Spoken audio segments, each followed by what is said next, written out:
걸리기 쉬운 날씨인 것 같습니다. 아침 저녁으로는 춥고 또 점심 때는 덥고 밖에는 춥고 건물 안이랑 차 안은 덥고 외투 입으면 덥고 벗으면 춥고 그래서 이거를 잘못하면은 이제 반대로 하면은 이제 감기에 걸리죠. 주변에 감기에 걸리고 독감 걸리신 분들을 많이 보게 되는데 우리 이 추운 계절에도 우리 성도님들 믿음도 지키고 건강도 지키는 그런 은혜가 있기를 원합니다. 제가 아마 여기 계신 분들 대부분 모르시겠지만 제가 일부 예배 사회를 봅니다. 그러면 이제 사회를 보다 보면 이 주보가 나오면 교동문이라든지 성경 본문이라든지 그걸 제가 전날에 연습을 해봐요. 많이 읽어보고 특히 많이 연습하는 거는 이제 찬송가를 많이 불러봅니다. 이제 제가 아는 찬송가면은 몇 번 부르고 이제 하는데 간혹 제가 모르는 찬송가가 올라올 때가 있어요. 그러면 이제 비상사태죠. 그날부터 제가 사무실에 그 유튜브로 그 찬양을 막 수백 번 하루 종일 틀어놓고 귀에 익을 때까지 계속 듣고 이제 집에 가서도 계속 듣고 계속 듣는데 요번 주 찬양 주보를 받았을 때 제가 다 아는 찬양이에요. 그래서 이제 괜찮다. 그런데 복병이 있었어요. 359장 천성을 향해 가는 성도들아. 이게 이제 굉장히 높은 찬양이더라고요.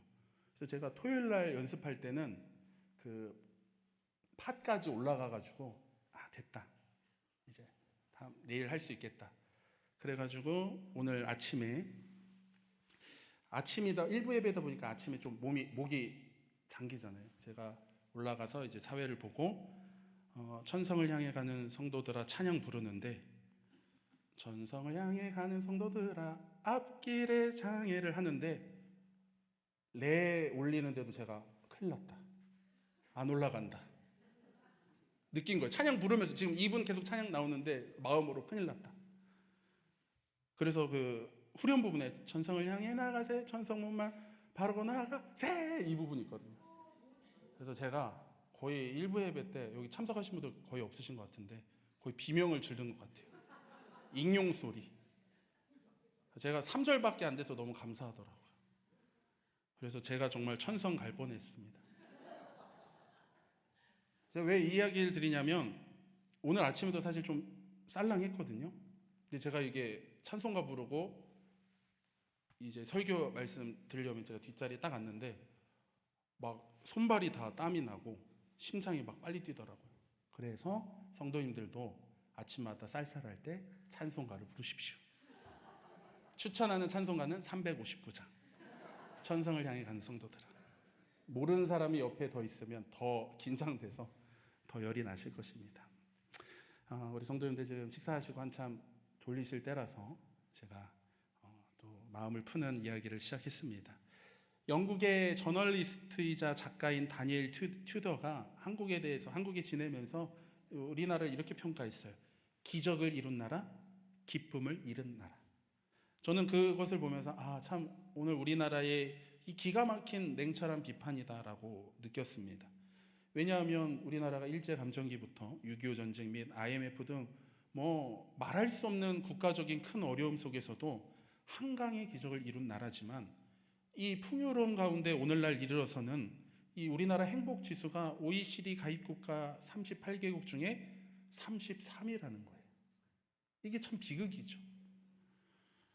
왜 이럴까 했더니 우리나라 사람들은 너무 비교를 많이 한다는 거예요. 내가 가진 것에 감사하기보다는 아무리 많이 가져도 나보다 더 많은 사람들, 더 높은 사람, 더 잘난 사람들을 비교한다는 것이죠.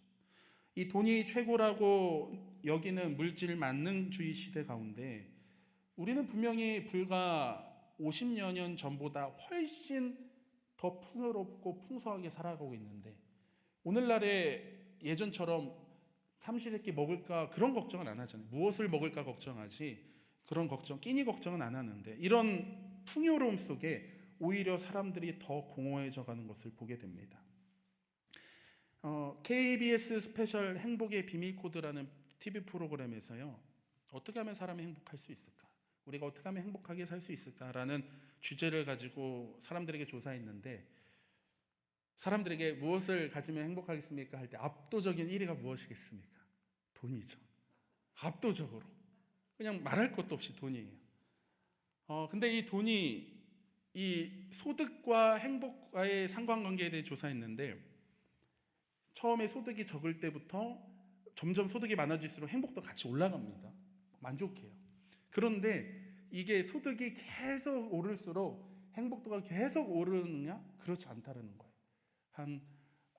월 수입 한 500만 원 정도까지 갑자기 쭉 오르다가 500만 원 버는 사람이나 1000만 원 버는 사람이나 그리고 그 이상 버는 사람들이나 행복도가 그렇게 크게 차이가 안 난다는 거예요. 미국 일리노이대 심리학 교수이자 에드 디너가 이 포커스지 선정 100대 부자 중에 49명을 인터뷰한 결과, 우리가 생각할 땐 그 세계적인 재벌들이 돈이 그렇게 많으면 매일같이 행복하고 그냥 날마다 구름 위에 걷는 것처럼 살 것 같은데, 그들이 느끼는 행복도 보통 사람들과 별반 다르지 않다라는 것이죠. 그러면서 그가 말하기를, 빈곤에서 탈출하기 위해 돈은 매우 중요합니다. 그런데 문제는 사람들은 돈을 벌면 벌수록 그만큼 더 행복해질 것으로 생각하는 것입니다. 가난에서 벗어나는 것은, 돈은 당신을 행복하게 만들지만 돈이 계속해서 사람을 행복하게 만들지 못합니다. 제가 이 부분 설교를 준비하면서 걱정했던 게, 이런 얘기를 좀 부자가 얘기해야지 듣는 사람들이 이러는데, 제가 얘기하니까 신빙성이 없게 느껴지겠지만 제 의견이 아니라 이 TV 프로그램과 이 교수의 의견이라는 거예요. 저도 그걸 들으면서 그렇구나, 맞다, 그렇다. 이 결국 물질이라는 것이 행복의 조건이 되기는 하지만 절대적인 것은 아니다라는 것을 우리가 알 수 있어요. 우리 성도님들도 아마 이 진리를 깨달은 분이 있으실 것입니다. 행복은 외적인 조건이 아니라 우리 안에 내적인 것으로부터 오는 것이다 라고 말씀해요. 우리가 잘 알고 있는 요한 3서 1장 2절 말씀을 보게 되면, 사랑하는 자여 내 영혼이 잘됨 같이 내가 범사에 잘되고 강건하기를 내가 간구하노라. 여러분, 하나님께서 우리의 삶이 범사에 잘되고 강건하기 위해서는 우리의 영이 잘되어야 된다라고 말씀하고 있어요. 그렇다면 우리의 영이 잘되려면 어떻게 될까? 우리의 영이 잘된다, 평안하다, 기쁘다, 감사하다. 이때는 언제냐면 돈을 많이 벌 때가 아니라 나의 주님 예수님과 함께 할 때라는 사실이란 거예요. 우리가 오늘 읽었지만 시편 131편 2절 말씀을 보게 되면, 실로 내가 내 영혼으로 고요하고 평온하게 하기를 젖된 아이가 그의 어머니 품에 있음 같게 하였나니 내 영혼이 젖된 아이와 같도다. 여러분, 젖된 아기가 어머니 품에 안기는 이유가 무엇이겠습니까? 젖을 먹기 위함이 아니에요. 이 어머니의 품이 좋기 때문입니다. 평안하기 때문이에요. 그 품에 안길 때 내가 평안함과 기쁨과 감사를 느끼기 때문입니다. 우리 인생에 가장 필요한 것이 무엇이냐고 물어본다면 아마 우리 성도님들도 다 다양한 답변을 할 것입니다. 그런데 우리 삶의 가장 최우선으로 정말 이것이 꼭 필요한 것이 무엇이냐 물어본다면, 우리 그리스도인들은 망설임 없이 주님이 필요할 것이다, 주님이 필요합니다라고 대답해야 될 것입니다.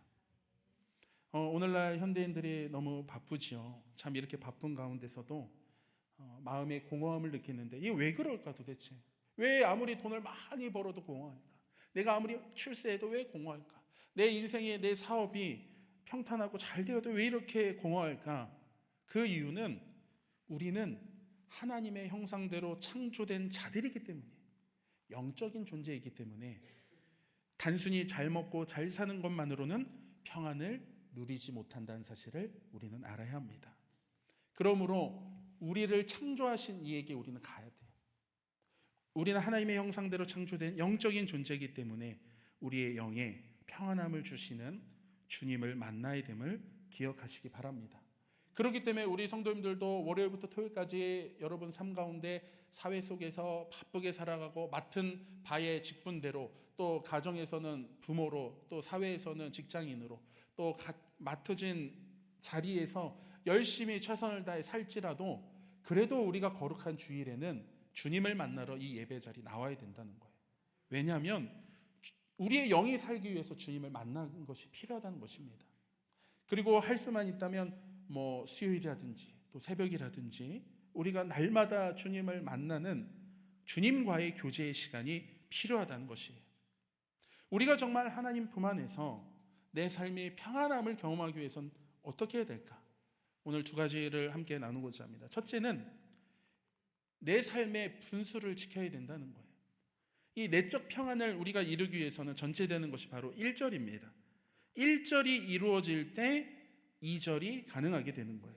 그래서 131편 1절부터 2절을 오늘 우리 이 말씀하고 새번역 성경을 보겠습니다. 새번역 성경에 이렇게 나와 있어요. 주님, 이제 내가 교만한 마음을 버렸습니다.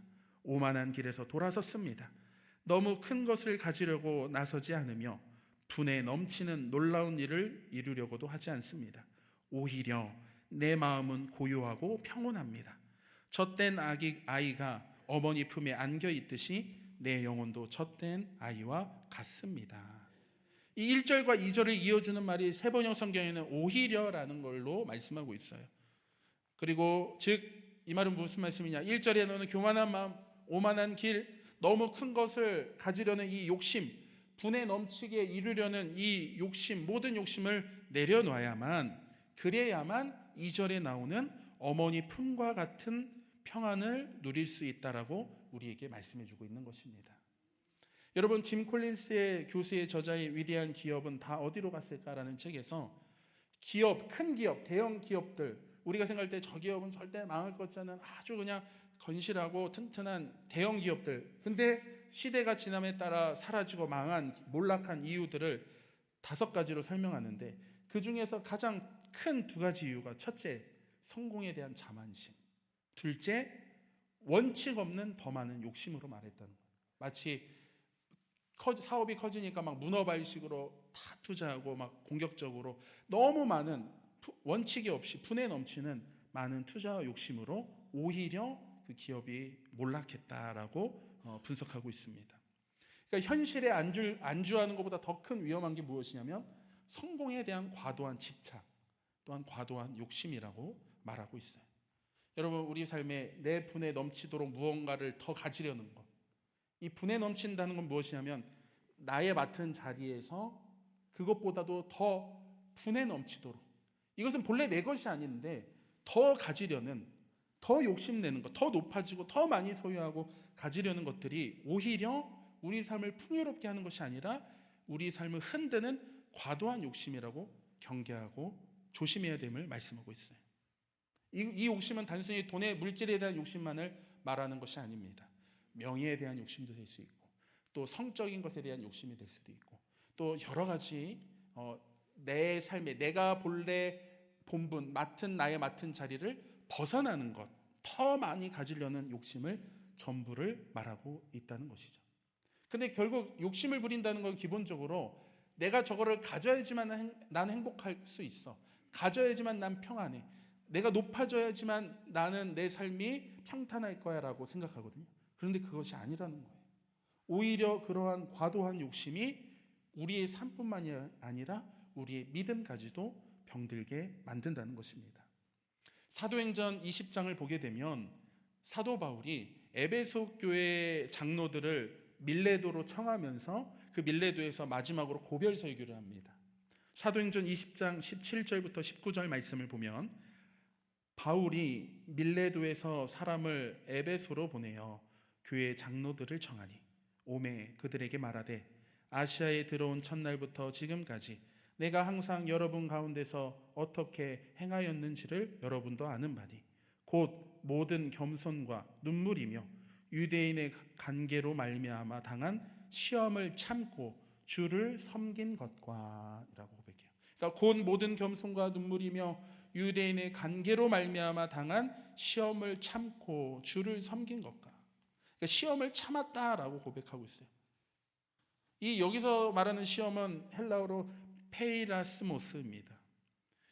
총신대인 유상석 교수가 이 단어를, 시험이라는 단어를 어디에 이 연관지어서 풀었냐면 예수님이 공생애 전에 광야에서 마귀에게 받았던 시험과 연관지었다는 거예요. 공생이 전에 광야로 나가시죠. 40일 주야로 금식하시고 마귀에게 이제 시험을 당하시는데, 이 마귀가 예수님을 시험하는 건 세 가지입니다. 돌을 떡덩이 되게 하는 것, 그리고 마귀에게 절하면 천하만국을 얻는 것, 그리고 세 번째는 성전 꼭대기에서 뛰어내릴 때 천사들이 지켜주는 것. 여러분, 이 세 가지의 시험의 본질은 이 어려운 십자가의 길을 하지 말고 쉬운 길을 가라는 거예요. 유혹하는 거죠. 쉬운 길 가라. 돌이 떡덩이 되게 하고 절하면 천하만국 주고 성전 꼭대기에서 뛰어내려서 천사들이 지켜줄 것이다. 그런데 예수님께서는 그 유혹을 물리치시죠. 그리고 십자가의 길을 택하십니다. 여러분, 사도 바울에게 있어 외부적으로 보여주는 시험은 유대인의 관계예요. 막 공격하고 방해하고 음해하고 사도권에 대해 또한 그의 가르친 복음에 대해 흔듭니다. 그런데 이 페이라스모스는 사도 바울의 내부적인 시험 말이에요. 내부적인 시험. 이 내부적인 시험 무엇일까요? 어려운 길이 아닌 편히 가고 싶은 욕심, 내면의 욕심. 이것을 이겨내는 것이 주님을 섬기는 것이라고 사도 바울은 고백합니다. 이 내면의 욕심 무엇일까? 나 이제 사도 바울로 치면 내면의 욕심 무엇이겠습니까? 전도여행 이쯤이면 됐다. 나도 어떤 교회에 앉아 싶다. 적당히 타협하자. 외골수처럼 하지 말자. 이런 이 내면의 욕심들, 편한 길을 가고자 하는 내면의 욕심들. 여러분, 우리 삶에도 이런 시험들이 많이 있습니다. 편하게 하자.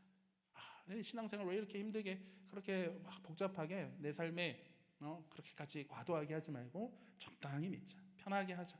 남들이 하는 것처럼 하자. 이러한 내면의 시험들, 이 외부적인 시험이 아니라 내면의 시험들이 우리에게 있다는 거예요. 그런데 우리의 삶의 자리에서 그런 편한 길을 원하는 것, 그리고 욕심을 부리는 것, 과한 욕심을 부리는 것, 이것이 결국 문제라는 거예요. 선을 넘는 것, 분수를 넘는 것. 결혼하여서 배우자와 자녀들이 있는데, 가정이 있는데 선을 넘고 자리를 넘어 다른 이성에 대해 욕심을 부리는 것. 이거는 욕심이죠. 큰 문제가 된 욕심이죠. 아니면 쉽게 일확천금을 벌려고 하다 보면 사기라든지 큰 어려움에 빠질 수 있죠. 또 욕심, 피조물인 우리가 창조주신 하나님의 자리를 욕심내는 것, 선을 넘는 거죠. 분에 넘치는 거예요. 내 뜻대로 살고 싶다. 나 하나님 뜻대로 살고 싶지 않다. 이게 이제 욕심이라는 거예요. 이 대표적으로 아담과 하와죠. 피조물인데 이 사단의 유혹에 빠져서 하나님 같아진다. 이 결국 뭐예요? 욕심 부리는 거예요. 창조주가 하나님 같아지고 싶다. 하나님 같이 되려고 선악과를 먹는 범죄하는 것을 우리는 보게 됩니다. 야고보서 1장 14절부터 15절 말씀 보면, 오직 각 사람이 시험을 받는 것은 자기 욕심에 끌려 미혹됨이니 욕심이 잉태한즉 죄를 낳고 죄가 장성한즉 사망을 낳느니라. 우리의 분수를 넘어 내 삶에 지켜야 될 선을 넘어 과도한 욕심을 내면 우리의 삶과 신앙이 무너지는 것을 알아야 됩니다. 결국 우리는 어떻게 될까? 평안을 누리려면 욕심을 내려놔야 돼요. 이 욕심을 내려놓지 않고서는 결코 내적인 평안을 누릴 수 없다라는 거예요. 그래서 우리에게 필요한 것은 주님이 나에게 주신 것에 대한 주 안에서 자족하는 신앙이 필요해요. 자족하는 신앙. 막 늘 결핍을 느끼고 부족해. 이것도 갖고 싶어. 더 높아지고 싶어. 더 잘나고 싶어. 더 유명해지고 싶어. 더 어떻게든 키우고 싶어. 이러려는 것이 아니라 나에게 주어진 것에 대해 감사하는 신앙이 필요해요. 하나님 감사합니다. 건강 주신 감사합니다. 오늘도 새날 주신 감사합니다. 오늘도 예배 드릴 수 있게 하시면 감사합니다. 자녀 있게 하시면 감사합니다. 자녀가 비록 공부에는 관심이 없지만 잔병 없이 건강해서 감사합니다. 우리 보통 부모님들 어릴 때 애들 아프면 막 기도하잖아요. 하나님 건강만 하게 해주세요. 진짜 건강만 할 수 있어요. 건강만 하게 해주세요. 근데 사실 보면 우리가 계속 커져가는 거예요. 욕심이. 건강은 했으니까 또 공부도 잘했으면 좋겠고, 배우자도 잘 만났으면 좋겠고, 좋은 데 취직했으면 좋겠고, 돈 잘 벌었으면 좋겠고, 계속 커져가는. 그러니까 만족이 없는 거죠. 계속 자녀에 대해 결핍이 느낀, 너는 왜 이렇게 부족하냐. 그런 불행한 것입니다. 우리는 가진 것에 대해 자족하는 것이 필요합니다. 제가 어떤 프로그램을 통해서 참 진리를 발견했는데, 50대 이상 남성들의 인기는 TV 프로에 나는 자연인이다. 폭발적인 인기라는 거예요. 저는 다행히 40대라서 자연이 좋지 않은데 저도 모르죠. 50대가 되는 순간 나는 자연인이다 이럴지도. 그런데 이 프로그램을 보면은 도시를 떠나서 사람 없는 산이나 바다나 자연 속에 들어 살아가요. 어떻게 편하겠습니까? 그런 편의 시설이 없는데 물 하나 전기 하나 다 부족한 그곳에서. 그런데 그 다양한 자연인들이 나오는데 공통점이 무엇이냐면 다들 표정이 행복해요. 만족해요. 한 끼 먹는 것에 대해도 감사하는 거예요. 저는 그것을 보면서 바로 저거다. 우리 그리스도인들이 가져야 될 우리의 신앙의 모습이다. 나에게 주어진 것, 그것을 우리가 삶의 자리에서 자족하며 감사하는 삶을 살아야 된다. 작은 것에도 하나님의 은혜를 경험하고 또 그것을 통해 하나님께 찬양 감사드리며 찬송가 438장처럼 주 예수와 동행하니 그 어디나 하늘나라를 경험하는 은혜가 있어야 되는 줄 믿으시기 바랍니다. 두 번째, 하나님 품 안에 평안함을 경험하기 위한 두 가지. 내 삶의 분수를 지켰더라면, 이제 욕심을 안 내고 선 안에서 하나님이 주신 것에 감사하며 살아간다면 두 번째 무엇이냐? 하나님을 의지해야 합니다. 시편 131편 3절 말씀입니다. 이스라엘아 지금부터 영원까지 여호와를 바랄지어다. 바랄지어다 하나님께 소망을 두어라 라는 것이에요. 즉 하나님을 의지해라 라는 것입니다. 여러분, 젖된 아이가 엄마 품에 안겨 있는 것은 절대적인 평온과 엄마를 절대적으로 전적으로 의지한 상태예요. 이 아기가 어릴 때 엄마와 충분한 스킨십과 사랑을 받아야지 나중에 이 엄마와 건강한 애착 관계가 형성됩니다. 이 건강하게 애착 관계가 형성된 아이는요, 사랑으로 성장하게 되면 어떻게 되냐면 나중에 엄마가 누구누구야 엄마 잠깐 어디 갔다 올게 해도 다녀오세요 하는 거예요. 왜냐면 믿으니까. 엄마는 날 사랑하니까. 나중에 그 기간이 길어져도, 그리고 떨어져 살아도 두렵지 않은 거예요. 나중에 커서 어린이집이나 유치원에 잠시 떨어져도 괜찮은 거예요.